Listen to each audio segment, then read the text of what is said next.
Сайн байцгаана уу? Намайг Омигмар гэдэг. Би та бүхэнд өөрийнхөө амьдралын түүхийг хуваалцахаар энд ирсэн. Тэгээд архины хамааралтай нөхөртэй. Тэгэл амьдралд итгэлгүй бүр ядарсан, туйлсан амьдралынхаа амьдралын бүх зүйл миний нуруунд дээр ирсэн тий. Ингээд маш хэцүү цаг үеэсэн. Тэгээд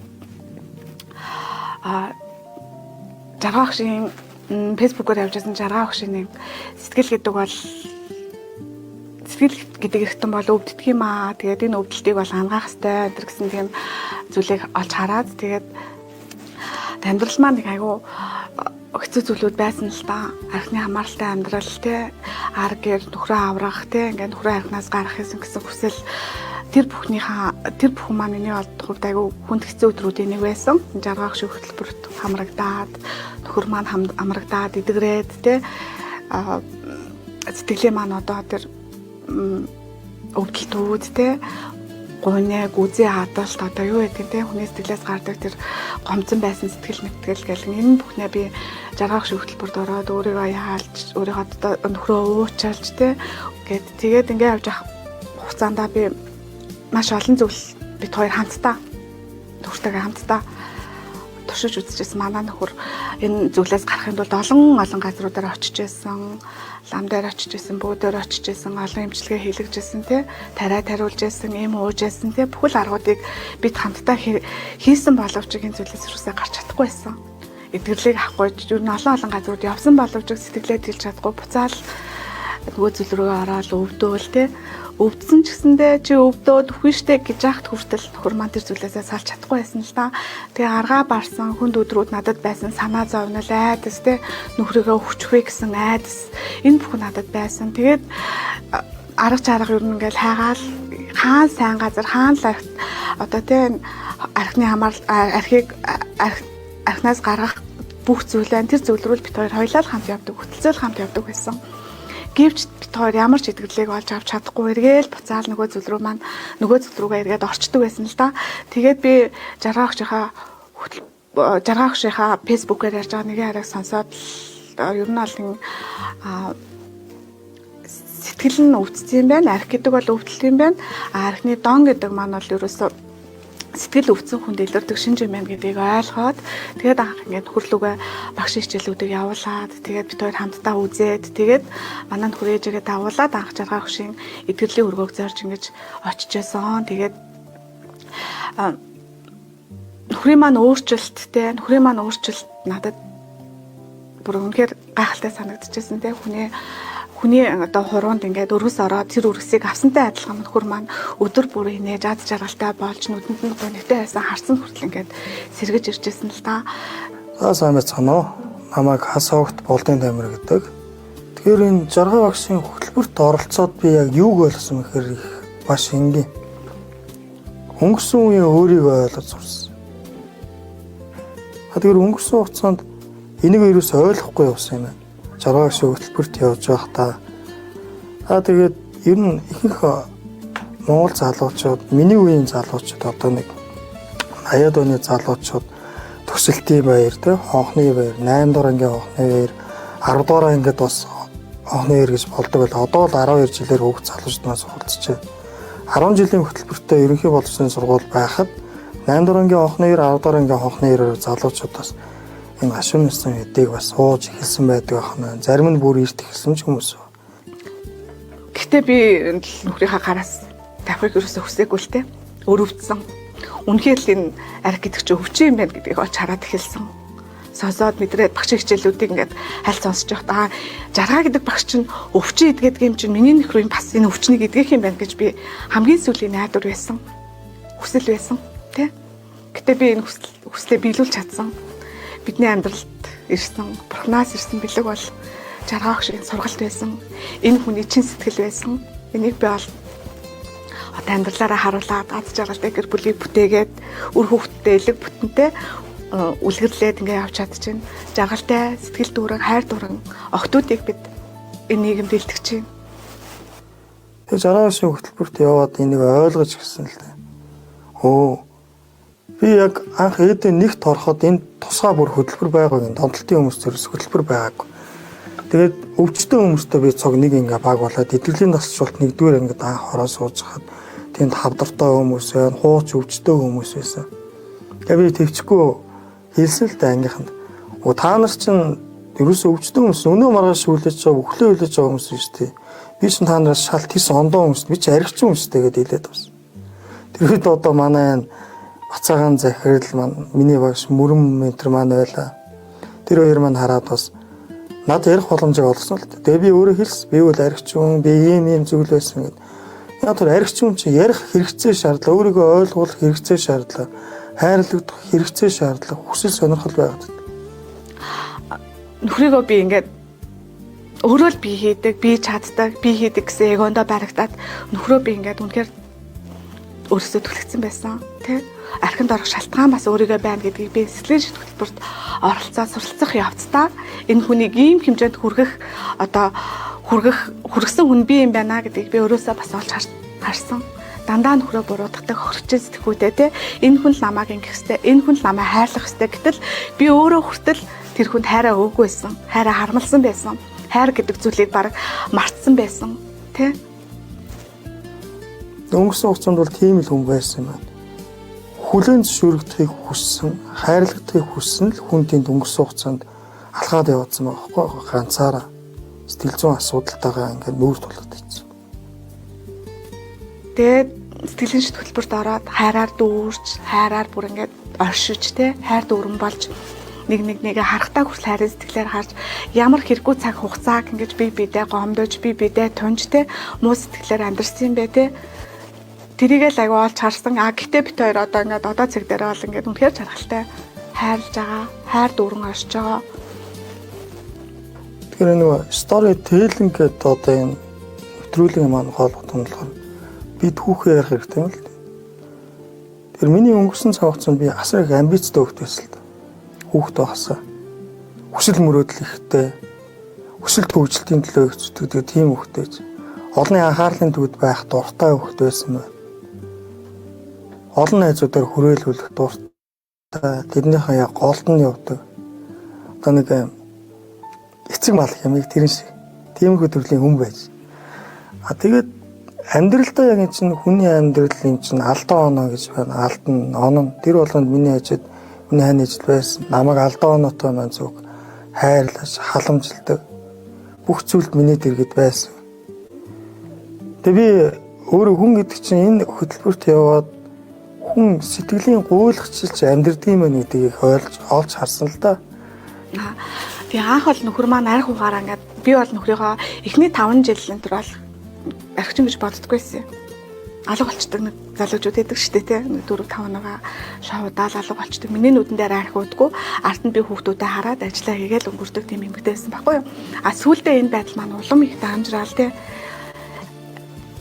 Одоо яадгийн уудаг нь надад мэдэгдээл те би нөхрийнхээ араас хаана санаа зовоол хаана байна гэдэг хаана одоо байна хаана яаж байгаа бол гэдэгт нь санаа зовоол ингээл араас нь хөөцөлддөг гэсэн баггүй нөхрийнхээ араас удаа хаана очсон бол хаана байгаа бол те уурсан газарт нь очиод төлбөрийн төлөөл нөхрөө авчирдаг те сүүлдээ бүр үнэхээр дааж давшгүй хаана ингээд архиугаа твтж байгаа бол хаана хүцэн байх вэ гэсэн айц төгшөр дунд би амьдарч эхэлсэн те шөнө унтаж чадахгүй хаана явж байгаа бол хаанаас залгах бол те эсвэл тэндээс ирж аав, цагдаагаас ирж аав, энэ цогтуу байна, ингэж тэгж гэлтэй. Дандаа л би тийм мэдээг ингэж төгшөж сонсдог тийм эмэгтэй байсан л да.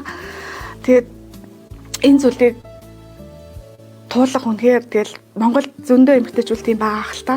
Бид миний хувьд, миний гэр бүлийн хувьд, манай гэр бүлийн хувьд энэ асуудлаа бид хоёр ер нь бол ил гаргая те. Нуухыг хүсээгүй, ил бай. Ил хилээ. Ийм хүмүүс зөндөө л байгаа те. Энээс гарсан жагаа хөшөө сургалт юм байна шүү. Та өөрийгөө мэдрээд хайр дүүрэн болоод ирэхэд энэ асуудлууд маань ингээ аяндаа шийдэгддэг юм байна шүү л гэдгийг одоо энэ гайхалтай бурханлаг багшийнхаа сургалтаас бид хоёр олж авсан. Манай гэр бүл үнэхээр зүтгэлж байгаа хайр дүүрэн байгаа. Үр хүүхдүүд маань аз жаргалтай хайраар дүүрэнтэй оршиж байгаа. Тэгэхээр энэ жагаа хөшийн сургалтанд яваад би үүнийг ойлгож харсан байна. За би өөрөө гой сайхан болоод ирэхээр гэр бүлээ өөрчлөх хэрэгцээ надад бий болж эхэлж байгаа. Тэгээ бусаад жагаа агшийнхаа одоо энэ эдгэрлийн өрөөний хамт олон санал хэлсэн, би өөр хүсэл бодлоо илэрхийлсэн. Ингээ би сайхан болоод байгаа боловч гэр бүл маань яг нэг хэвэндээ байх гэдэг. Ингээд ирэхээр буцаад яг миний хувилбарт ингээд дахиад давтагдах байгаа учраас би эхнэрээ өөрчлөмөр байна. А би өөрчлөгдөв бол би үр хөхтэй охтуудаа өөрчлөх бүрэн боломжтой хангагдаад байна. Тэгээд эхнэрээ өөрчлөхийн тулд би багш нартайгаа ярьсан. Сэтгэлийн шийдвэр хөтөлбөрийг сонгоод тэнд эхнэрээ ороод суралцуулсан. Манай нөхөр арх ухаараа ингээд нэг тийм задаж нүдээц ч юм уу тийм байдгүй л дээ алга болчдөг гэсэн байхгүй архиа угаал. Тэгэл би үнэхээр ингээл тэр үедээ залуу байх үедээ үнэхээр яадын бол гэж боддог гэсэн байхгүй өөр хүн байдгийн болоо одоо юу гэдгийг те амьдрал дандаа л өөрөөр асуудлууд байдаг шүү дээ тэгж боддог гэсэн чинь маань нөхөр дараа нь ингээл ажиглал хайгаал ингээл нөгөөдгөө суртаал ингээл явангууд ганцаараа удаг гэсэн. Тэг ямар хүн ганцаараа авах вэ? Тэ сэтгэл нь өвдсөн хүн ганцаараа удаг. Хинч биш байгаагаа мэдэрсэн нийгэмд те юу ч хийж чадахгүй байгаадаа гутарсан байгаагаа мэд те гутарж байгаагаа ингээд юу ч хийж чадахгүй байгаадаа гутарж байгаа те гэр бүл хайртай хүмүүсээ хайрлах чадахгүй байгаадаа гутарсан тэр хүмүүс нь бүр итгэхэ болцсон те дорд утсан тэгээд итгэхэ болцсон те одоо жишээлхэд ингээд нэг юм асуудал шийдэх болонгол алга болчдөг ч юм уу те ингээл мөнгө төгрөг байхгүй болчдөг. Ариг чи амар хорлонтой шүү дээ. Ганц тэр хүний бие хэрэгтэн болон сэтгэл оюуныг уухаасаа илүү те тархинд нь ариг чин хүний бас ингээд тархинд шууд очдөг гэж байгаа байхгүй. Тархийг өвчлөгдөг гэж байгаа байхгүй. Тэгээ тэр өвчлсөн тархитай хүн чи яахаа юм бэ? Энэрийг хайрлах те тэр бүх зүйлээ алддаг байхгүй юу? Тэ өнөөдөр хүүхдүүд авах байсан бол хүүхдүүд авахаач марцсан. Зөвхөн тэр шил архийг уухын төлөө бодолтой болчдөг байхгүй. Үнэхээр өрөвдөлтэй. Сүүлдээ би нөхрөө өрөвдөж эхэлсэн шүү дээ. Яана гэл те би өнөөдөр анх ямар сайхан залуутай суулаа. Гэтэл өнөөдөр би энийг нөхрөө хаях хэрэгтэй юу? Эсвэл би нөхрөө нархнаас гарах уу гэдэг сонголт миний өмнө байсан. Би архинаас гаргах замыг алхам тутамдаа хайж явж байсан. Гаргах сэтгэлийг өөртөө агуулж явж байсан. Гэтэ бид хоёр чадсан.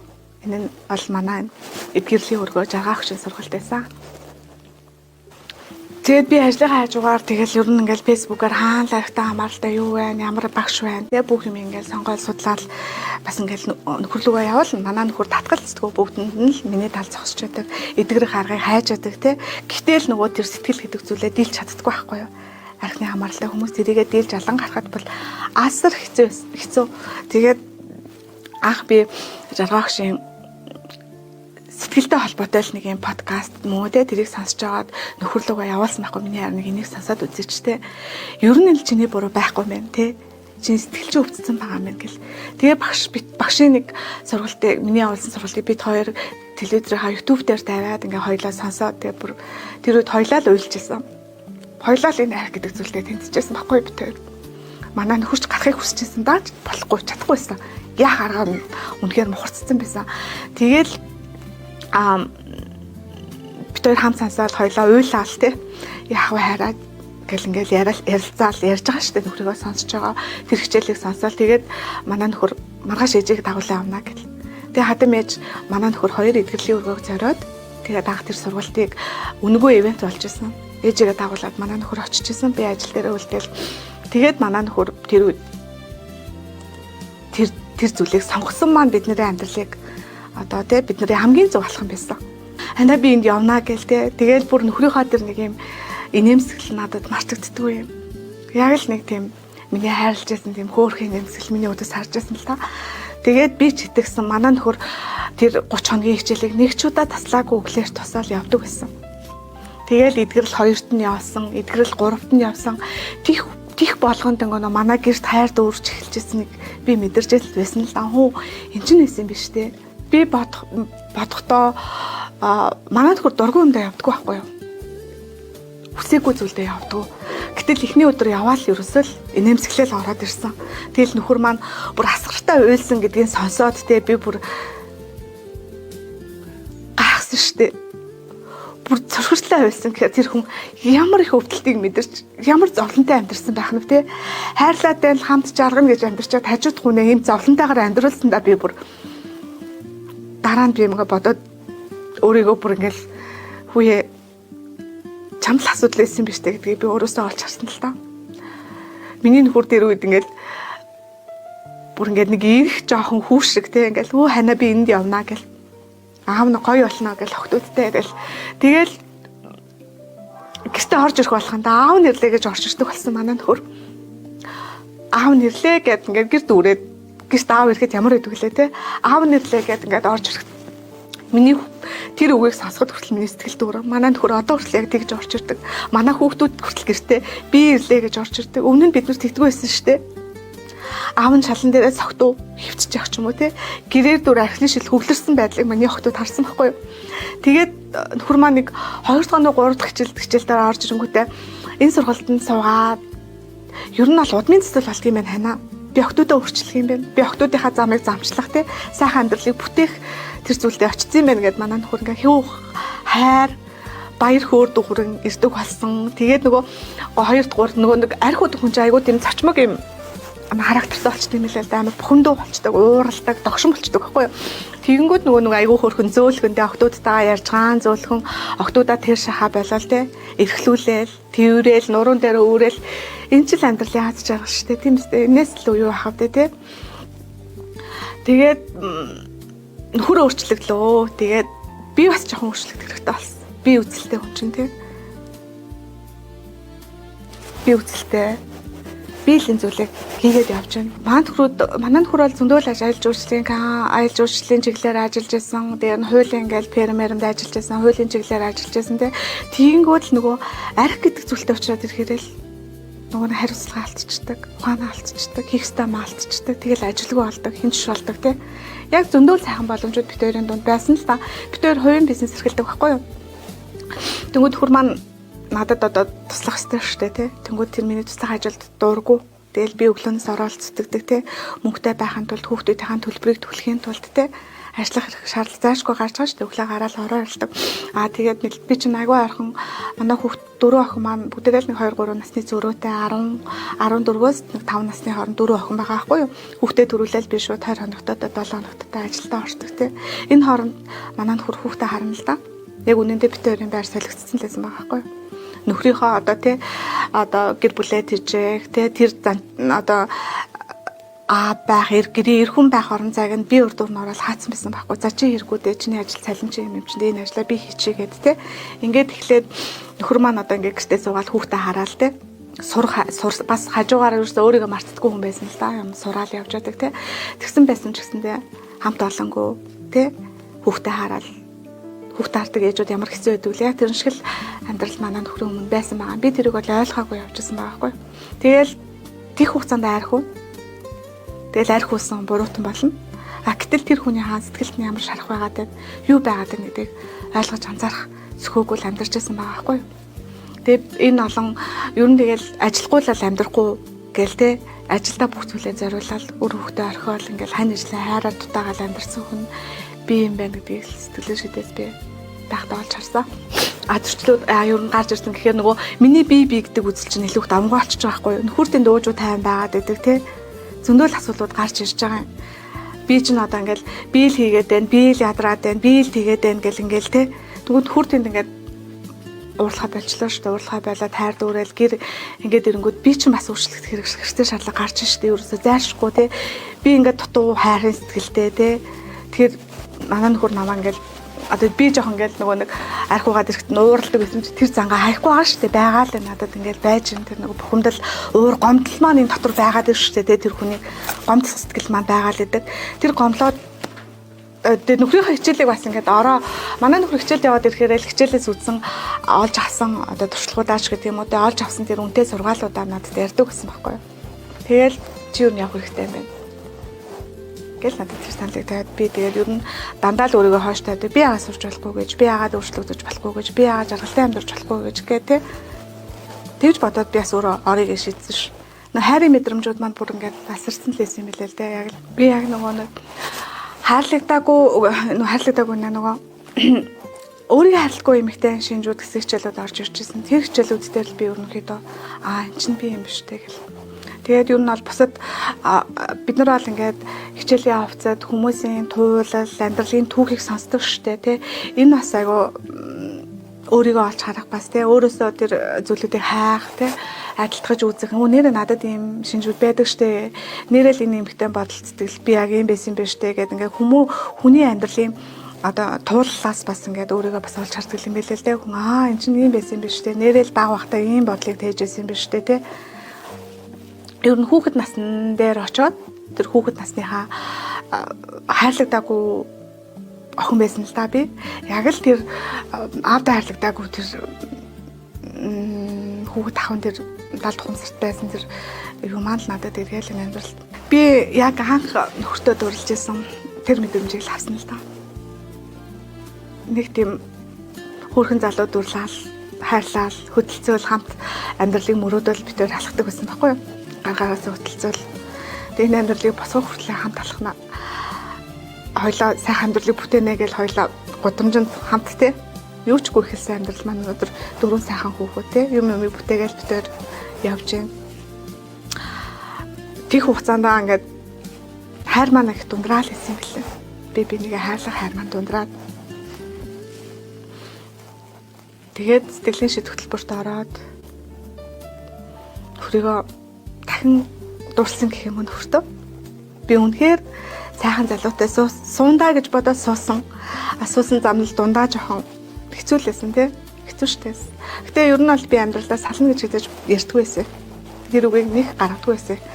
Тэгээд дахин дурсан нөхөртөө. Үнэхээр сайхан эдгэрсэн, миний хүсчээсэн, миний хайрлахыг хүсчээсэн тэр залуу маань яг өмнө нь маань байсан юм бэлээ. Түүнийгээ би үргэлж гундааж, үгийн муугаар хэлж те бид нар гутааж эмэгтэй хүн болгондоо чийл өөрөө л хайрлахдагыг хүсээд байна. Гэтэл бид нар хайраа өгч чадаагүй л байсан юм бэлээ. Өөрөө л хайрлахдаг. Чийл намайг хайрлахгүй байна. Чийл намайг ингэхгүй байна гэж хайр хүсээд байдаг.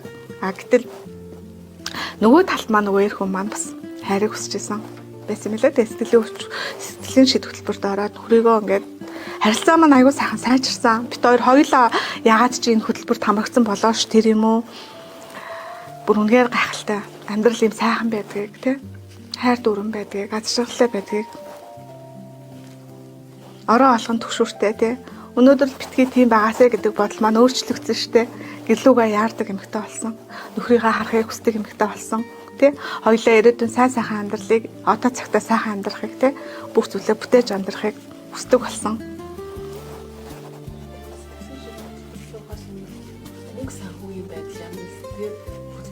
Миний боломжоо яаж хийсэн? Яг нөгөө хөдөлмөрлөжсэн учраас тэгээ нэг ахтар мөнгөний гачаалд орохгүй л байсан л да. Гэхдээ дандаа нөгөө нэг мөнгөтэй харьцаа өөрчлөгдсөн. Яалтчгүй өөрчлөгдсөн. Яагаад тэгэхээр би мөнгийг зөвхөн одоо цаасан мөнгөтүүдээр хэмждэг байсан байхгүй юу? Тэ? Ерөөсөө цаасан мөнгө ингээл нэг барааныхаа мөнгийг өгөөд ер нь бол миний өнгөрсөн амьдрал намайг ингээ хэдий орлого орж ирсэн ч гэсэн намайг үр зээлтэй маань хэвээр нь л айлгч байсан. Яагаад тэгэхээр өнөөдөр энэ компани өөрийгөө хөгжүүл болчондоо гэж бодоод явдаг байсан чи яг л намайг тэгэж болгоол илүүжгүй дутууч өөрөө маань төлөвлөөл явдаг байсан.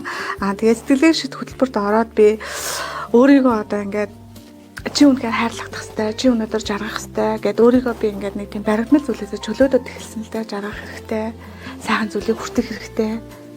Чи хайрлагдах хэрэгтэй штэ гэж бодохын тулд л над руу үнэхээр сайхан зүйлүүд урсаад ороод ирсэн штэ тий. Ер нь бол бусад хүн тусалж байсан сайхан сэтгэлийн хариуч нэг сайхан үгээр ч юм уу тий. Бүх зүйл үг үйлдэл тий бэлэг гээд бүх зүйлээр ингээд иржсэн. Тэгээ эхнэрээс мөр гарсан маш их гоё эрг дүн үйлдэлүүд гарсан байхгүй. Наад сон аливаа зүйлийг тийм манай эхнэрт нэг тийм хэцүү зан чанар байдаг байсан. Тэр нь юу вэ гэхээр хүнд өгөх ёстой юм уу өгдөг байхгүй. Тэр байсан. Одоо бол өгч сурсан юм шүү. Гарна гэд хэний сурсан. Хүнд ингээд нэг өгөх ёстой хэрэгцээ байгаадахад тэргүй шаардлагатай байхгүй. Өгөх ёстой байхад өгөхгүй. Одоо би юм өгчөөд тэрийг авъя гэхээр за тэгнэ өгнө гэчээд орхидог чинь тийм байсан байгаад байдаг. Тэгээ сэтгэлийн шийдвэр онгод нөгөө нэг тэрийг ойлгож эхэлж өөрийнхөө тэр талыг нь харж эхэлж бусдыг бухимдуулдаг тэр ингээд талархахгүй байх тэр зан чанаруудаа энэ хүн олж харж эхэлж байна. Тэгэхээр бусдад талархаж сурах хэрэгтэй юм байна. Энэ маш чухал. Хүний нийгмийн өдөр тутмын харилцаанд хүн талархах хэрэгтэй. Бусдыг хүндэлж харьцах хэрэгтэй. Хүн хүндлэлийг даалт биш ил өгж сурж байгаа байхгүй.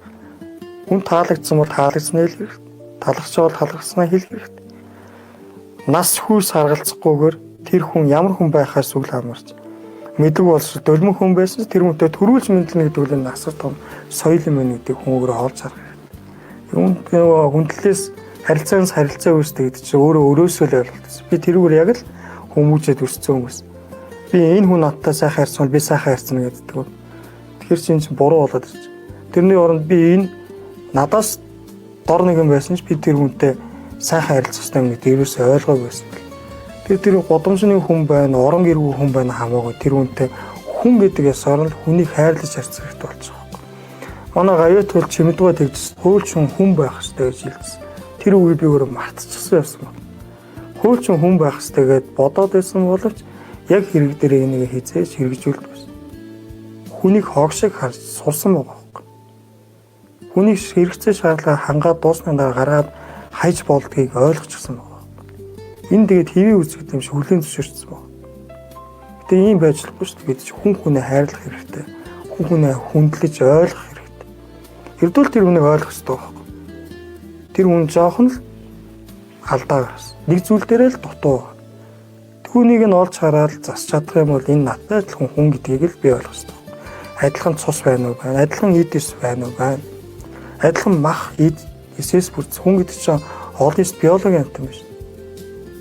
Тэгээд бид нар чи энийг ерөөс ойлгохгүй. Адилхан хүн хэрнээ хүн хүнийгээ зүгээр үгээрээ, биеэрээ, үйлдэлээрээ нийгмийн зэрэг зэндаагаараа эзэмсэн мэрэгжил амьдралын орчин тойрноор бид нар хүнийг зүгээр л үгүй гэдэг. Үгээрээ хүртэл үгүй гэдэг шүү дээ. Бид үгээрээ хүнийг алж болж байна.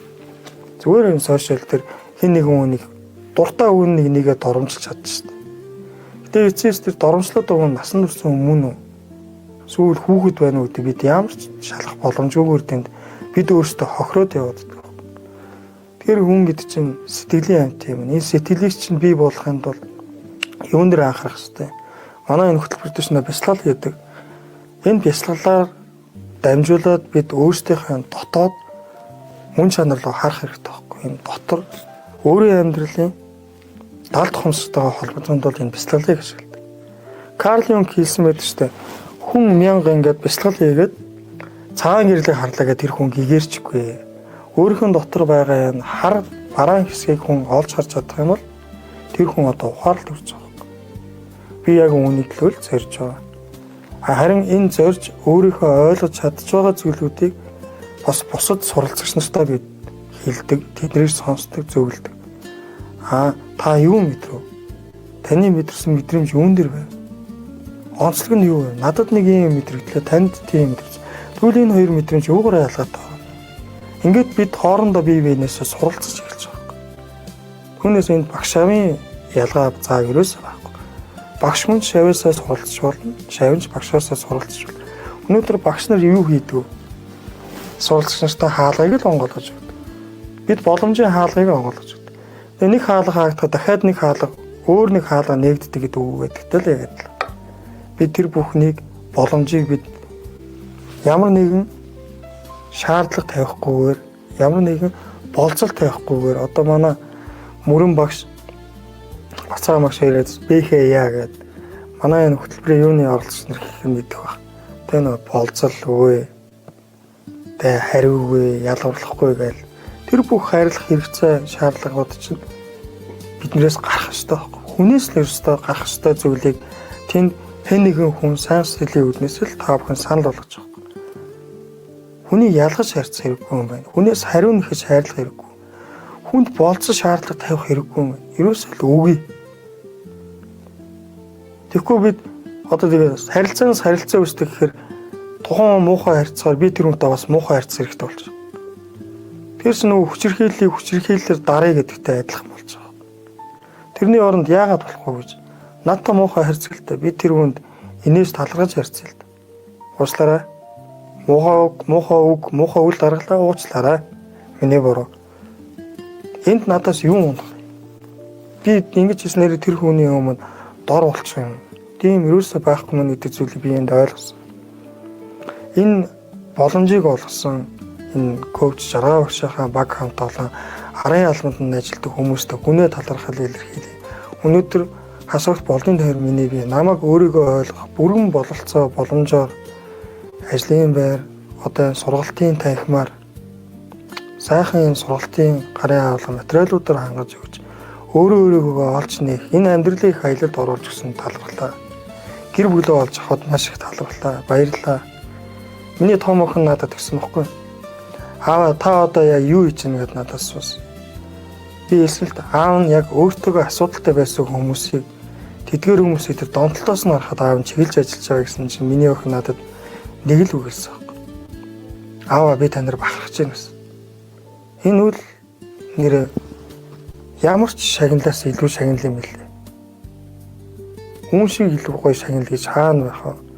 Хайртай гэр бүлийн хүмүүс надад итгэж эхлэхэд энэ мөрөн дээр энэ итгэл гэдгийг мөрдс байхад би энэ хорвоод нэр одоо юугаар тот. Юугаар би хоосон биш би үнэхээр баян байгаа шүү дээ. Надад бүх юм байна.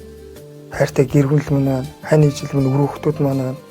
Ээж маань байна. Надад 2 ээж байдаг. Надад бүх зүйл би олон дүүнэрт. Тэгээ миний төрсөн биш би миний төрсөн юм шиг олон дүүнэр надад байна. Дараагийн ингээд жилээс, эх жилүүдээс ахаа гээд гүүгээд ирэх, золоод ирэх сайхан дүүнэр байна. Өр хүүхдүүд маань ирээдүйгээ сайхан одоо энэ миний өнөөдрийн чанартай өнгөрүүлж байгаа энэ цаг, энэ өдөр л миний ирээдүйг тодорхойлно. Би түүнийг олсон. Өнгөрсөнтэйгөө зурладаг шүү дээ хүмүүс. Танаа үе, манаа үе гэж ярьдаг. Одоогийн хүүхдүүд гэж яриад байгаа нь өнгөрсөндөө л амьдраад байгаа. Бид одоо цаг дээр л төвлөрч амьдрах хэрэгтэй байна. Гол шаардлага нь дэр байна. Өнгөрснөөс бид юуг сурах вэ гэвэл бид туршлагыг л авах хэрэгтэй өнгөрсөн цагаас. Тэр өнгөрсөн цагаас авсан туршлагыг бид одоо цагтаа амжилттай хэрэгжүүлж ич дахин давтахгүй байж ич бид ирээдүйд цагаа чанартайгаар сайн сайхан ирээдүй бид угтаж авах. Тэр эзэн хичээвэл заяа хичээн санаа зөв бол заяа зөв гэдэг энэ сайхан манай ардын ухаан тардын маань үг зүгээрс нэг үг биш юм байна. Чин бидний үг дээдс чи ихэс дээдсгээд баг учраас бид үг дээдсээс өвөө эмгээсээ сонсч өссөн бол ихэс дээдс гэдэг үг чинь зүгээр л их эс дээд эс гэдэг энэ үг л явж байгаа байхгүй.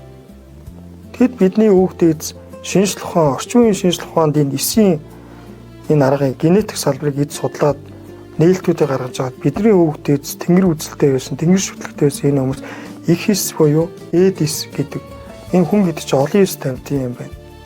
Хүмүүс гэдэг чинь энэ хүчийг өөрсдөө хүн үүс гэдэг үг байна. Бидний анхны төр тулс чинь хүннүү гэдэг, хүн гүрэн гэдэг олж байсан юм. Энэ үгнүүдийг зүгээрс нэг өгдөлтэй биш. Бидний үг дээдс энийг танин мэдсэн, задлан шинжилчихсэн байсан юм. Бид өнгөрснөө залуу үе маань нэг том алдаа байдаг. Өнгөрсөн үеэ үгүйсгдэг. Үгүйсэх хэрэггүй мэн. Бид халахтайгаар өнгөрсөн үеийн туршлагыг одоо цаг дээр авч хэрэгжүүлэх хэрэгтэй гэж би дүүнэртээ уриалмаар байна. Өнгөрсний битгий үгс, өнгөрсөн цагийн хүмүүсийг битгий гол, битгий шамал тэдгээр хүмүүсийн үдсэн туршлага биднэрт хэрэгтэй.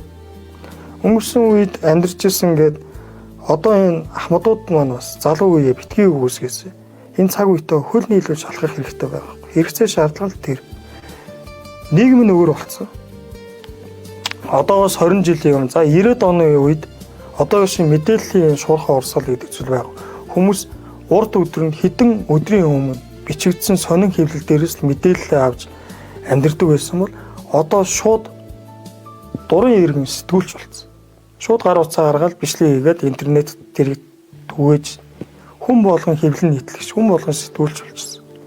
Тэр энэ одоо цагтаа хөл нийлүүлж ахмадууд маань одоо цагтаа амьдраач. Манай үед ингэдэг байсан тань энэ одооны хүүхдүүд ийм гэж битгий голооч. Эцээст өнөөдөр таны үл тоог үл ойшоосон танд хайрлагддаг тэр хүүхд чинь ирээдүйд таны хүүхдэд мөр зэрэгцэн амьдрдаг юм а гэдгийг ойлгоорой гэдэг зүйлийг би хэлмээр байна. Би ч одоо ингээл 4 охиноо дөрвөлэхэд хамгийн анхны охин дээр маань хөр мандас байгаагүй. 2 дахь охин дээрээ байгаад 3 дахь охин дээрээ бас байхгүй тийм ингээл тэр бол эмэгтэй хүний удаагийн хөцөлтэй хүнд байсан.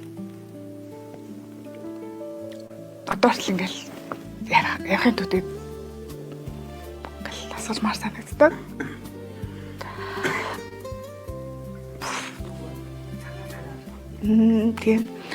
Тэгэл баярлал болох тийм ингээл гэр бүлээрээ хамт байх зүйл ер нь монголчуудын хувьд бол дандаа баярлал байдаг тийм. Тэгээ цагаан сарын баяр болоод ах トゥ утайгаа уулзах болонгол маань хөрөний өвдөө эсвэл байхгүй байх. Энэ 10 хэдэн жилийн хугацаанд дандаа л тийм байсан. Тэгээ сая бид хоёулаа би чинь сэтгэлээ шидэд нэг сард явсан шүү дээ. Тэгээд нөхдөөгөө зүг 4 охиноо давуулаад дөрвөлээ гоё шиндэл хийлгээл.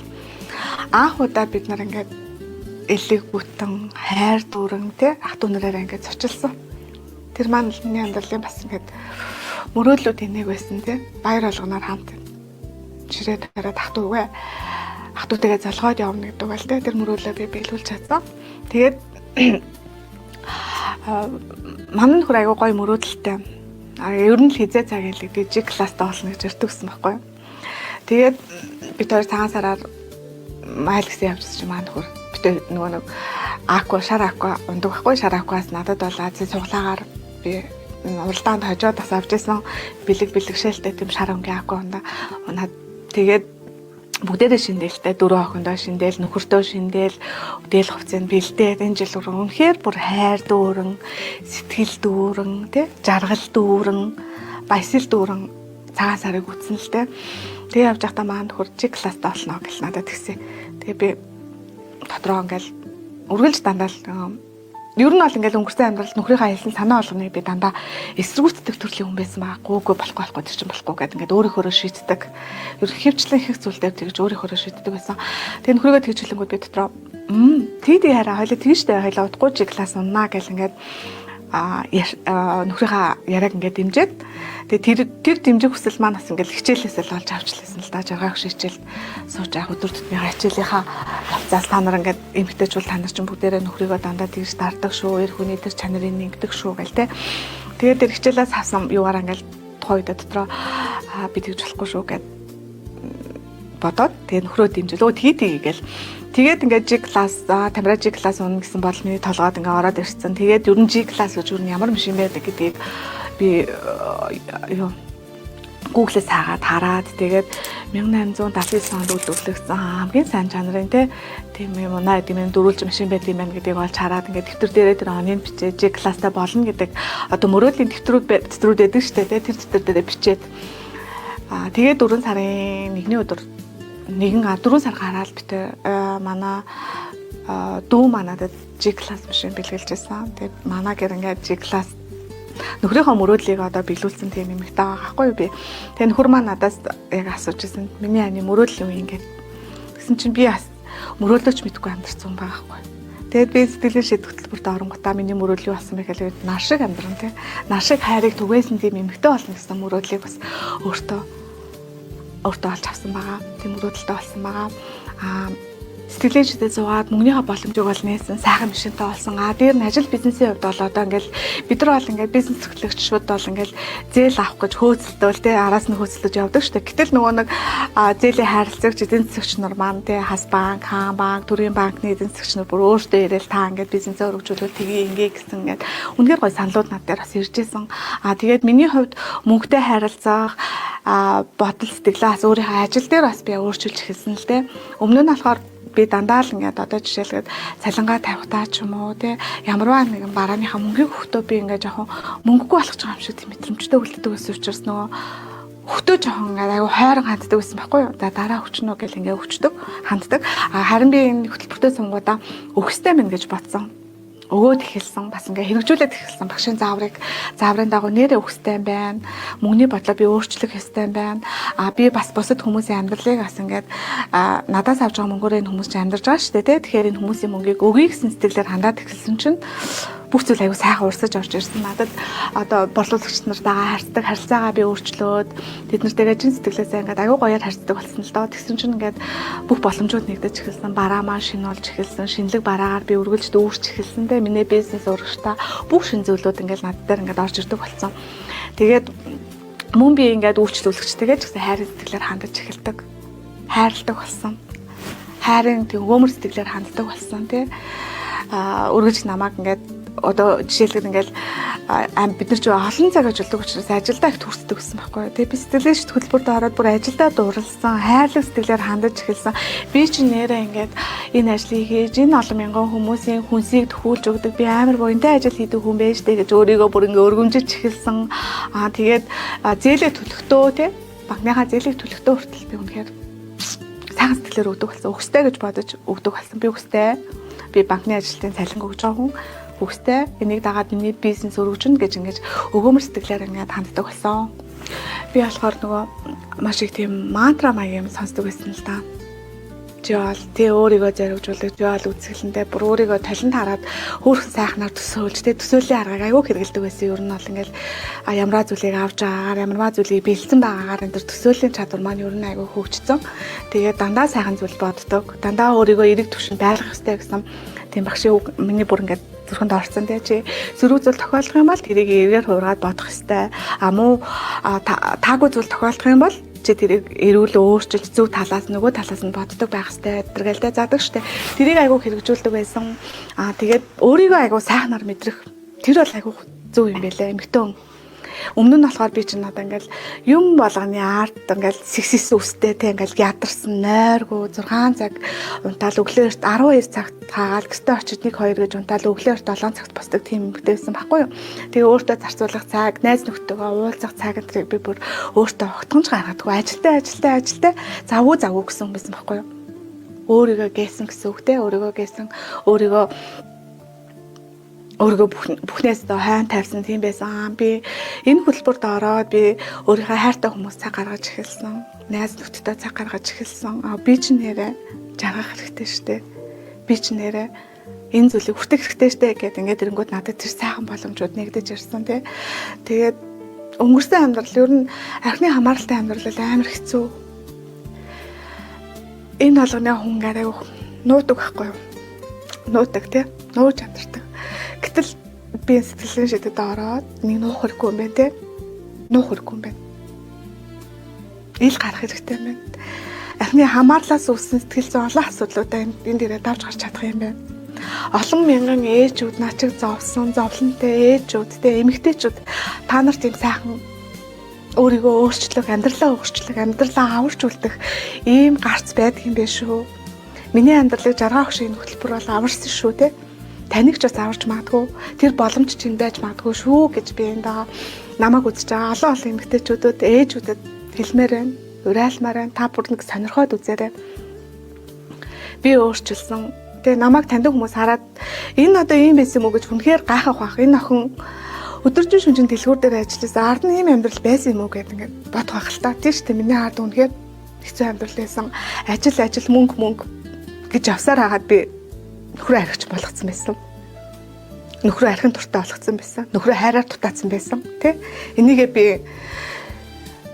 сэтгэлийн шид хөтөлбөрт ороод эдгээж, эмчилж, тэ? Хайр дүүрч, нөхрөө эдгээж, эмчилж, тэ? Нөхөртөйгөө аз жаргалтай амьдрал нэг зүг рүү харч, тэ? Бид хоёулаа хайраар дүүрч эхэлсэн. Тэр боломж ингээд та бүхэнд байгаа шүү. Та бүхнээрээ ингээд зориглоод, ороод, сонирхоод нэг үзээрэй. Энэ болгоноос та нэг ямар нэгэн сайхан зүйлийг олж авч гарч чаднаа тий гэж би хэлмээр байна. Эхний 2 жил бол би амар жаргалтай байсан. Тэгэл хүүхдтэй болоод, анхны хүүхдээ гаргаал. Тэгэл хэлсэн шүү. Тэгэл хэцүү гэж өрн тэрийгэж мэдгүй амьдсан юм лээ. Залуу байсан учраас тий. Зовлонтой гэж. Тэгээд хүн эмэгтэй хүн болгон тэр зовлонгоо яг үнэндээ ингээл даагаал явдаг юм байлаа. Тэгстэй амшигад амьдраал гэдэг юм байлаа. Тэгээд тэр зүйлдээ бүр тасан цогцоод эхэлдэг юм байлаа. Ингээл бид нөгөө нэг илүү их ингээд баг дээр нь ингээд засах хэрэгтэй байсан тэр сөрөг алдаатай тэр донтолтуудыг тэг бүр илүү гүнзгэрүүлээд сүултээ юм солиорлын шатанд нь ороод сүултээ ингээл бүр аягүй хэцүү шттэ бүр ингээд амар хэцүү. Энийг бас яг үндэ арх удаг нөхөртэй хүмүүс арх удаг хүүтэй ээж нар энэ зовлон маань ойлгох байх л та. Тэр эмэгтэйчүүд намайг илүү их ойлгох байх. Гэтэ энэ зүйлийн ард ингээд даваад гарч болдгийм бэ шүү. Та өөрийгөө өөрчилж болдгийм бэ шүү. Танд байгаа тэр сөрөг мэдрэмжүүдэд тайрлахад өөрийг харах үнцгийг нэг ингээд нэг жоохон өөрчилчих юм бол ингээд болдгийм бэ шүү те. Хань ичлээ хайрлаж инрээд ингээд хамтаа гаргаараасаа атгалцаад те. Тэгээ зөв газраа яриад зөв цагтаа зөв хичээлээ үзээд ингээд манай гэр бол аврагдсан байгаа байхгүй юу. Тэгэхээр танд ч бас юм болоод бас байгаа шүү л гэж би хэлмээрээ. Манай нөхөр яг жаргах шиг хөтөлбөрийг сонсчихсан байхгүй юу. Сонсоол би сонсоол тэгээд ороо нэрэл би ажилласаа яриад нөхөртөөгөө ярилцсан шүү дээ тий. Тэгээд сургалт одоо эдгэрлийн хөтөлбөрт орсон цагаас бол манай нөхөр бол арх уугаагүй. Тэгээд манай нөхөр ингээд нөгөө юунд яваад байгааг нь би бас яг үнэндээ өөрөө яваагүй юм чи мэдгүй шүү дээ. Өглөө болгон яваал ямар ч гэсэн 30 хоногийн сургалтанд суух юм байна гэж бодоод яваад тэгээд намайг 15 хоног явчаад тэгээд анхны ивент дээр намайг ураад тэгээд би тэнд ингээд очисын бүтэнсээ өдөр байсан. Тэгээд би нөхрийнхөө өөрийгөө хүлээн зөвшөөрч байгаа. Тэгээ би яригчин байсан. Би ихнэрээ ингэж авч исэн гэдэг нөхөр маань 100 гаруй хүний өмнө ярьсан байхгүй юу? Би юм ингээд би бүр ингээд тэнд очичоод бүр ингээд асгарлаа уйлсан. Би 3 цаг тасралтгүй миний нулимс урсаж исэн.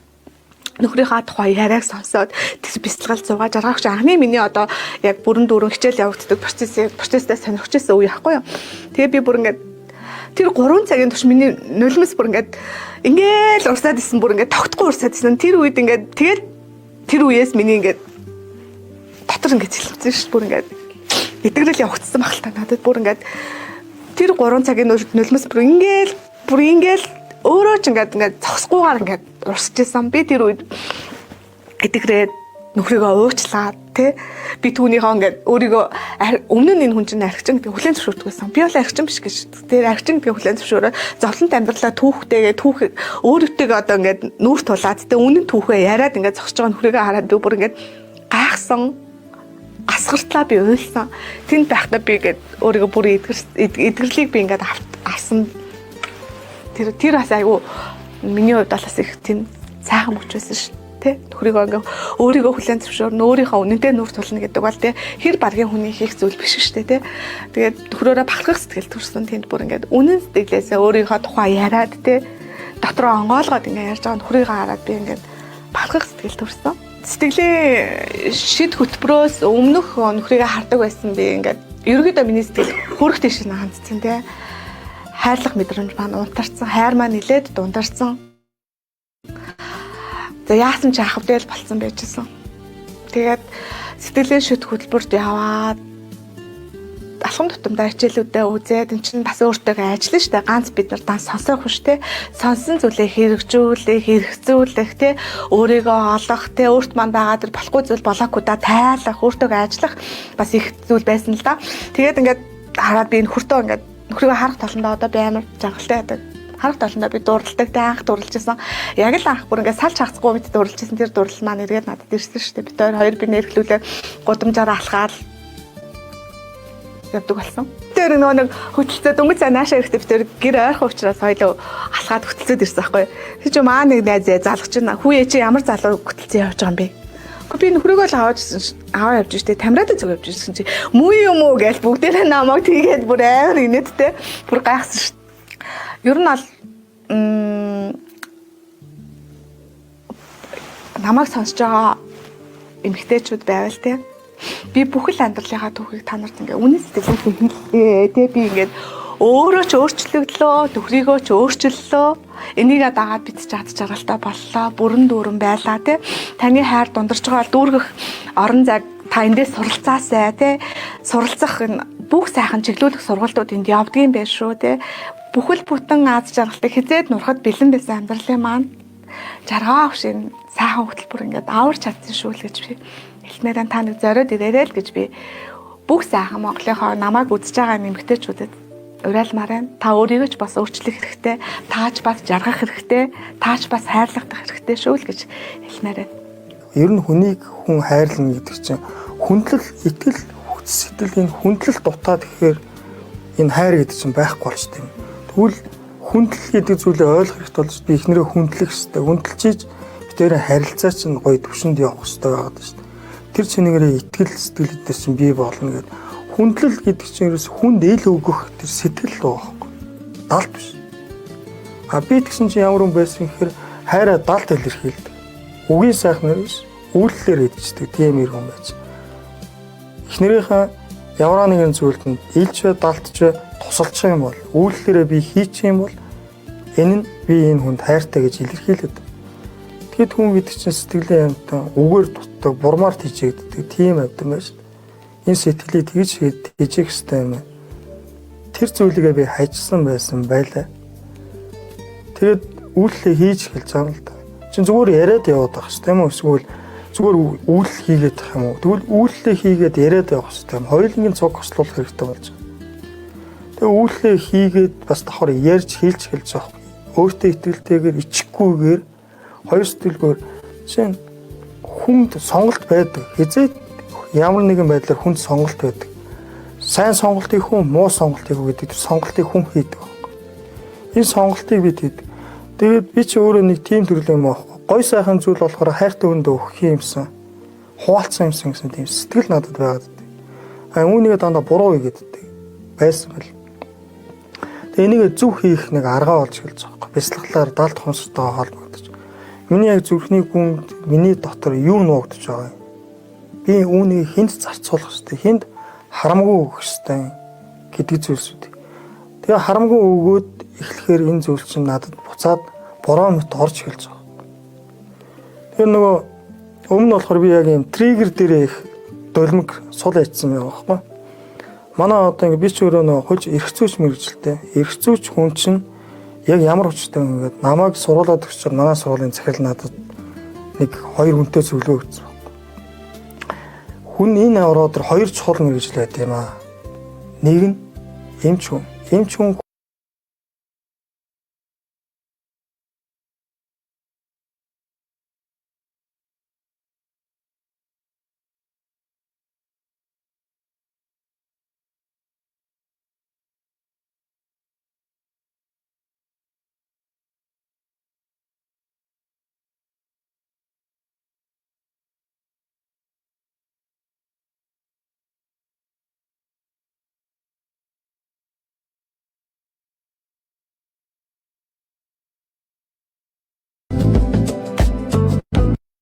таны мэдэх аялдаа хайраа өгөхийг бод. Тэрнээс тэгээд яг 11 сарын 10 тэгээд энэ шунлынхаа боол нь болоод ирэхээр энэ маань донтолт болоод хөрчиж байгаа. Ерөөсөө л хүн бүрт маш олон хоногтой гайг. Тэгээд хүн л юм чи хүний амьдралд янз бүрийн асуудал тулгардаг л. Аливаа нэг зүйл төр ихний асуудал тулгархад тэрийг бүдэрнэ босоо дахиад өргөжлүүл дахиад нэг саад гарч ирэн тэрэн дээр тэглэнэ. Энэ бүх зүйл нь сүулдэ ирэхээр хүн дахиад тесэрч эхэлдэг. Нөгөө нэг сэтгэлээр дутаад байгаа хүн чинь нөгөө сэтгэлээл дахиад алдаж эхэлдэг. Тэгээ хин нэгэн хүнээс авралыг хайж эхэлнэ. Олдохгүй болохоор хин нэгэн найртайгаа ярилцсан, ойлголцож үзнэ. Тэгээ сонголт нь их буруу. Бид өөрсдөө сонголтыг хатгадаг болохоор дандаа буруу зуршлаар хийчихнэ. Архин цаашаа үргэлжлсэн уулт болдог жишээ. Наацх нь их нэртэй хэрэлдээд хэрүүлийг одоо нөгөө хүчирхийлэлд орно гэдэгтэй адилхан хэрүүлээр нэцээх гэдэг байна. Тэр хамгийн буруу. Тэнгүүд хэрүүлийг угаасаа хэрүүлээр нэцааж чадахгүй юм чи юу их вэ? Сонголт нь арх баг. Гараал хэрэлдээд ихнэр гэртээ үлдэнд би гараад арх. Гэхдээ эн чин дараа нь яг ингээд донтолтонд ороод ирэхээр арх баг хэрэгцээ нь ингээд нэгдээд ирэхээр өөрөө хэрүүлийг эхлүүлэгч болж эхэлдэг. Өмнө нь болохоор хэрүүл татагдаж ороод идсэн бол дараа нь өөрөө хэрүүлийг төрхрөгч болж эхэлж. Хэрүүлийг төрхрөх, ихнэрийг төрхрөх, байгаль байдал дээр нь төрхрөх. Ажиллаж байгаа л нэг үйлдэлийг нь үлгэж аваад тэрэн дээр нь ярина. Сэдвийг нь ярина. Нэг сэдвийг гаргаад хэрүүлийн сэдвийг гаргаад тэр сэдвийг л яриад. Тэнгүүд хүнийг ч нөө байж байх боломжгүй болгоод бухимдуулж яачаад тэнгүүд өөрөө тэрэндээ бухимдсан шулга гараад арх уучиж байгаа. Хэдэн өдөр арх. Тэр чинь энэ чинь бүр шал өөр болоход эхэлж байна. Зорилго нь бол анх эхлээд өөрийгөө хамгаалах, тайвшруулах нэг хүсэл байсан бол дараа нь энэ хүсэл нь шунал болчихж байгаа. Өмнө би тэр хүслээ захираад байсан бол хүсэлдээ захирагдаад ирэхээр энэ хүсэл маань шунал болчихж байна. Тэгээ энэ шунлынхаа боол нь болоод ирэхээр энэ маань донтолт болоод хөрчиж байгаа. Ерөөсөө л хүн бүрт маш олон төрлийн хүсэл байдаг. Надад ч гэсэн маш олон төрлийн хүсэл байдаг боловч тэр бүх хүслүүдэд захирахгүйгээр захирагдаад ирэхээр миний нэг хүсэл нөгөө хүслийг одоо няцааж болохгүй шүү дээ. Хүний аливаа хүсэл гэдэг чинь нөгөө хүсэл зориг нь бусад хүсэл зоригоо няцаахад чигээр зориулагддаг байдаг. Тэгтэл энэ донтогч хүн яад гэхээр бүх төрлийн донтогч нар адилхан. Тэр тодорхой чиглэсэн донтолтод бусад хүсэл зорилгоо няцааждаг, дарангуйлждаг, өвөөсгчдэг. Тэр зорилго хүсэл шунал нь илүү их тавтаа тухтаа болоод ирэхээр түн дэвтэлдэг. Одоо эн чинь ингээд зөвхөн архины донтолт биш. Арх хартаа мөрөдөд тоглоом, бодлын донтолт хүртэл байна. үргэлж муу мухай бодож явдаг, харж яадаг, сэтгэж байдаг үг үйлдэлээ гаргаж идэг л тэр бол бодлын онол. Сүүлийн үед бас манай энэ эрэгтэй эмэгтэй гэлт хүүхдүүд бас их орж 0-д удаан сууж. Энд чинь бас өөрөө донтолт баг. Тэр хүнд хамгийн тав дахь бутаа буюу комфорт зоныг тэнд үүсгэхэд байгаа хэсэг нь 0 ариун цэврээр болоод чи. Тэгээ уцаа авахаас суучдаг. Хэдэн цаг суух намаа. Удаан сууж. Тэгээ эмэгтэйчүүд ч бас ингээд сэтгэл зүгээр унаад дарамтнд ороод ирэхээр шопинг хийдэг. Ямар ч зориггүй худалдаа авалт хийдэг. Юу харснаа, юу таалагдсанаа тэрийг хүсэлтэд хэрэгцээндээ яг ингээд тусгаж авахгүйгээр ямар шалтгаангаар худалдаа авалт хийдэг. Ихэнх онлайн худалдаа авалтууд бол тийм байна шүү дээ. Яг үүн дээр чиглэлчихсэн контентууд маш олноор нь бэлтгэн гаргаж идэг. Зориггүй худалдаа авалтуудыг хүмүүст бий болгож идэг. 16 жил. 16 жил. Тий.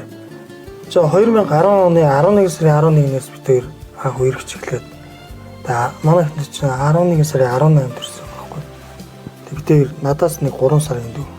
Тэгээд яг 11 сарын 11-нд яваад 2011 оны 11 сарын 11-нд бид хоёр жилээ яваад тэмдэглэжсэн.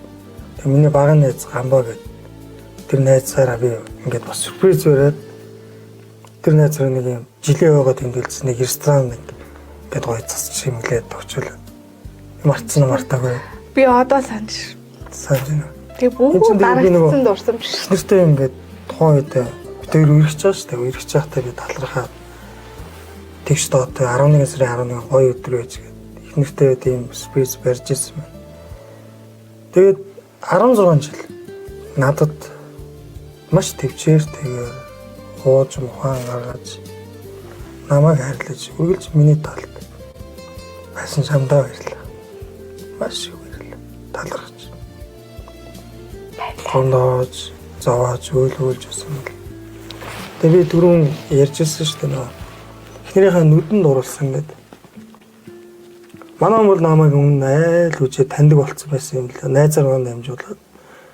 Эмэгтэйч нөө сонсож дууралдаг юм шүү дээ. Тамираа гэдэг нь маанаас тамираа ингээд тэгдэг гэдэг яриадсан. Манай эхнэр тэгээд сонсоод дууралчихсан байсан юм.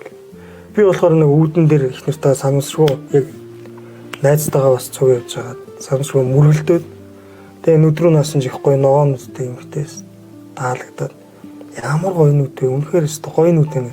Тэгээ буцаж орж ирээ ингээд суусан эхнэр маань яг ингээд ширээний эсрэгтэл миний өдөс араас судсан байхгүй.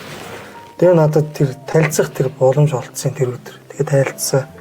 Тэгээ одоогүй би хөдөө ажиллаар яваад Зунжагаа хөдөө яжгаад 11 сард тэр үерхтийнхэн өмнө орж ирээ. Бид тэр хугацаанд одоо шинэ Facebook хөгжөөгүй байсан. Яг хүмүүс ч бид тэр ингээд чаталт гэсэн тийм. Манай их нэг урагшаа хятад руу сургуульд явах га. Тэгээд ингээд дэвтэр чатлаад үзэл бодлоо солилцдог. Юун дуртай, тэ юу сонирхдаг. Одоо би чи хийн гэдгээ ерөнхийдөө чатаараа ерөнхийдөө таньж авсан. Тэгээ хотод ирэнгүүтээ би их нэрлүүгээ яриа бид хоёр уулзаад тэгээ 7 хоног бид хоёр үерхсэн. Гинтимэстэй шууд үерхсэн өдрөө тэрнээс яг нэрээ 7 хоногийн дараа гэр бүлийнхэнтэй бүгдэнтэй би танилцсан. Төрсөн өдөр дээр нь очлоо гэсэн чинь эдний гэр бүлийнхэн хоолнд орох гэж байгаа гэдэг алтаа барбек. Тэгээ яваадсан чи ээж нь өвөө дүү мүү бүгд тэгэл аамаа унарсан. Тэгээ нэг ерөөс 7 хоногийн дотор бүх гэр бүлийнхэнтэй найзалцаад тэгээ бас тэрнээс хойш 7 хоносноо буюу цог хондог болоод нэгний даа хондог болоод тэгэл чи тэгээ би бүр мартсан биш. Би ерөөсөө мартгүй л дээ. Хан дээ. Би ч тэгээд бүр марттлаа амьдрал юу өөх юм бэ тийм үстэй. Яг миний ихнэр маш гин зайлгаа юм байна. Маш зайлгаа. Хүн тусах юм шиг хүний төлөө гэсэн сэтгэл. Надад тийм сэтгэл байдаг болж би ихнэр шигээ шууд гаргадаг байхгүй. Дотроо бодож. Ялгаа нь битэр ялгаад тэр. Манай ихнэр болохоор шууд үйлчлэр ингэж хийгээд хилээд хайрлаж өрөвж байгаа бол шүү дээ. Би ч өрөвж нэг хэлдэг бол би тэр үнийг хараад би таныг өрөвдөж байгаа гэж хэлдэг. Дотроо бодоо явж. Ихнэрийг эсвэл намайг дөрөсөн гэж юус харах хэлэхгүй юм л.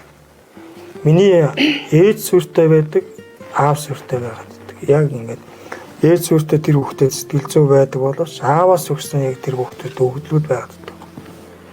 Тэгээ ээж нь ингэж хүнийг хайрлаж энэрх гоё нээлттэй байх, бүсгүй хүнд байх тэр өгдмөл зан чанарууд байгаад байдаг бол охтууд маань ааваас нь суулгасан тэр амьдралын хүмүүжил арга ухаан байдаг.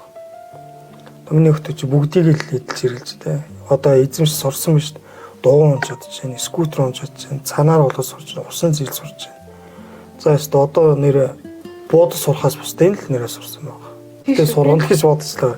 Би ярьдаг ш нь охиноо буудлагын спортер хичээлвэл нэрээ буудахаас бусдыг л үзэж байна миний охтууд бол. Одоо 18 нас хүрэхээр нь би том охинтой хоёулаа шүхрээр боо. Тэгээ нэг хүний эцэг байх гэдэг чинь өөр хариуцлагатайгаар хунсарч хайрлах хэрэгтэй юм л тэ. Тэгээ санджаас нөгөө би охтуудад цанаар болгохыг зааж өгч байгаа. Унаад сурахгүй байхад би өөрөө эдний нүдэн дээр унжиж энэ охтууд тэр урам зориг би өөрөөр хүлэрлэн бий болгох ш. Тэгээ би өөрөө унаад тэ. Охтууд маань ихнэр эднэр дооглоод идэв ш. Бас тэр хөвчлөлтэй ш. Тэгээд унсанцсан надад нэг тийм эцэг хүний нэг зориг байх ш. Үр хөвгтэй. Би эндээс няцаж болохгүй гэдэг тэр нэг хүүхдийн сэтгүүлд нь суулгах гэдэг ш. Би нүдэн дээр нь педикалс аваад ойцсон ч би босоод тэгэл үргэлжлүүлээ гуулгахад охтууд маань инээдсэн ч яг дараа нь ажиллахад бол унсан ч босоод үргэлжлүүлээд голгочлоо. Энэ чадвар чинь одоо би өөрөөр хөлөөлөө суулгахад одоо охтуудаас маань гардаг тэр зүйл байна штэ. Ээжийн зан чанарууд байдаг штэ. Хайрладаг. Нэгэнт хэдий ингээд хүүхдүүдийн тунд ойр зур ингээд тоглоом булаацалтай үзэл бодол зөвлөлтөд модалцгүй байдаг. Чи эрүүл харилцаа хүүхдээ хүн болгонд л байдаг нэг юм байна. Гэтэ ээж нэгс өөр байгаад байдаг. Тэгээд тэрнээс чинь аавынх нь нэг нөмөр нь бол аавын юмдаа эзэн байх яс. Яг өөртөө хариуцлагатай хандах энэ зүйлсийг ааваас хүүхдүүд авдаг юм л. Тэгээд маш сайхан охтууд өрүүлж өгсөн хандаа талархлаа баярлаа. Миний том охин бол ээжтэйгээ их адилхан.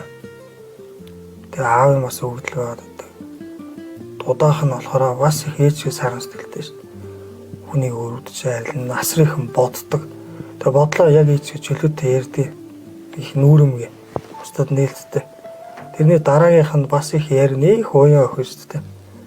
Энд ингээд ийм болоод байна тэгээд байна гэдэг. Ерөөсөө яг ихнэрийн гаргадаг зан шиг тэр охин дээр явчихдаг. Гэтэ цуцшгүй яг нэг зүйлийг хийгээл байгаа. Бас ээжийн зан чанар байгаа. Тэгээ бид хоёр талаас эдийн ингээд тэр маань цаг завгүй ажил төрөлтэй ингээ байсан ч тэнд ээжийн нөлөөл бас их байна. Энд чинь гэр бүл гэдэг чинь эцэг их болсон хүмүүс хоёулаа байж ижил үр хөвгттэй яг л энэ тэнцүү хүний эцэг чинь үр хөвгттэй энэ нь илүү тэр нь дотоо гэж ерөөсөө илүү дотоогоор нь хайрлахгүй шүү. Энэ тэнцүү л хайраа өхийг бод. Бүгдийг нь адилхан хайрлах чинь заримдаа яг нэг үйл ойлголцол алдаа гаргаж нэг илүү хайрлагдсан, илүү дутуу хайрлагдсан шиг мэдрэмж төрдөг баг. Үр хөвгтөд энэ сургалтанд бол хүмүүсээс хилэрдэг байхгүй. Тэр нь их сэтгэл зүйн траума, тэр мэдрэмжүүд нь өөрийгөө голсон тэр ааваас ээжээс дутуу хайр авчлаа, тэрийг илүү хайрладаг байлаа гэдэг. Тэр сэтгэл зүйн онцлог дээрээс хойш хүмүүсийн өвчин хооч хийх хэлтэй юм л. Өөрийнхөө тэр гондоосон, тэгээ өөрийгөө голсон тэр эд исэн өвчин үүсгдэг. Тэр хавд орсон мэдрэмжүүд нь тэр хавдрыг үүсгдэг. Тийм асуудал бий болдог. Тэгээд одоо бид тэр чинь 39 настай залуучууд амьдралынхаа наацхан сэтгэл зүйн онцлогийг хараад энэ дээрээ засвар хийгээд гэр бүл дээрээ үр хөөжтэй ашиглаад бие бинийгээ ингээд сайхан ингээд эргүүлжүүлээ явж байгаа гэдэг бол одоо бид тэр 80 хүртэл 80 90 хүртэл наслаа гээд 90 100-ыг үзэх нь шүү дээ. 90 өвлийг, 90 хаврыг, 90 намрыг үзнэ. Бид тэр одоогийн байдлаар заа нэг таагүй зүйлийг үзэх юм бол 20 нас оюутан ч 24 настай оюутан ингээд сургууль соёл төгсөөд амьдрал дээр хөл тавиад гарсан хэрэг 24 өвөл зоныг бол сайхан өвөл зоныг үзсэн байгаа шүү дээ. За тэгээд тэрнээс хойш 24-өөс хойш нэг заа нэг 14 15 жилийг л тэр сайнтай муутай аз жаргалтай жаргалгүйгээр өнгөрүүлсэн байна. Тэгэхээр бас ингээд өнгөрсөн амьдралаа аваад үзвэл хэдэн жил нь бас яаж явсан байх вэ? Дандаа бас аз жаргалгүй байгаа. Аз жаргалтай мөчүүд байсан. Гэтэ энэ сайхан аз жаргалтай мөчүүдийг маань тэр муухай мөчүүд л өгөөсгөжсэн байхгүй. Үүсгэжсэн.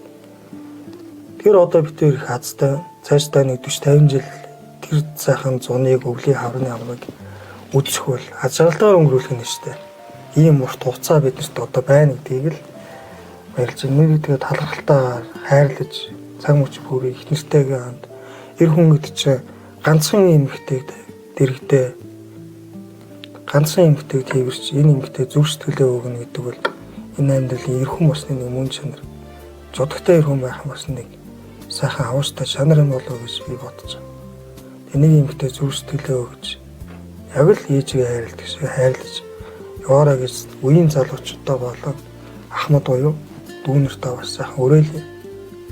Бүгд Зөвхөн мэдсэн шүү дээ.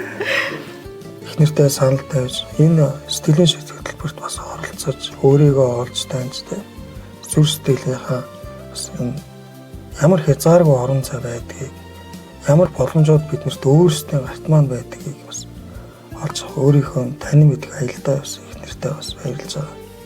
Өнөөдөр хүртэл би энэ гараас тавихыг хүсээгүй. Тавиагүй ингээд адж чадгалтай. Сайхан ирээдүг ярилцаад ингээд суун гэдэг бол. Тэгс таам хайртай шүү. Хайртай шүү.